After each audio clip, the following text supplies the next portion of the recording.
Hey everyone, I just wanted to give a quick update. So, assignment number 1 is graded. I still have 4 students who have not turned them in. 2 messaged me and got an extension. So, if you are one of those people and have turned it in, just send me a message so I can get that graded. If not, please try to get it in as soon as possible. So this weekend was crazy. We moved and I had COVID. So I'm a little behind where I would normally be at the end of week 1. So normally I tried to provide feedback on everybody's assignment.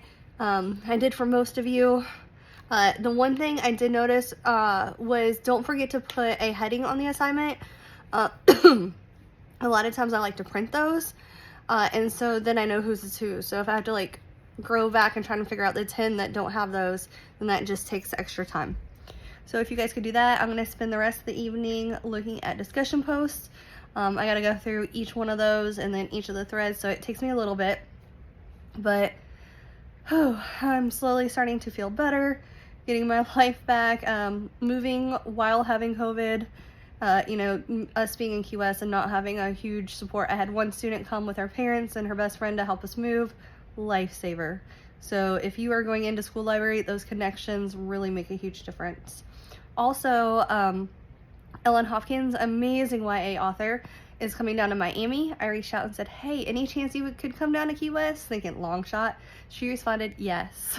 So we are gonna host Ellen Hopkins at our school. I am beyond excited. If you do not know who she is, youth programming, look her up. Absolutely fantastic. This is probably the number one. I've had Kwame come. I've seen Jason Reynolds a million times. He is my number one. But if I get this, I might as well just quit. I don't know what else I can do. So I will be posting more as that comes. So that would be part of your job if you become school library or even public library trying to get authors. So all that to be said, a couple of you have asked for grace, so please just provide me a little bit of grace as I am starting to feel better, getting assignments in. Email me absolutely anytime with any questions you guys have. I hope everybody had a great week 1 and we're rolling into week 2. I will be in touch soon. Bye guys.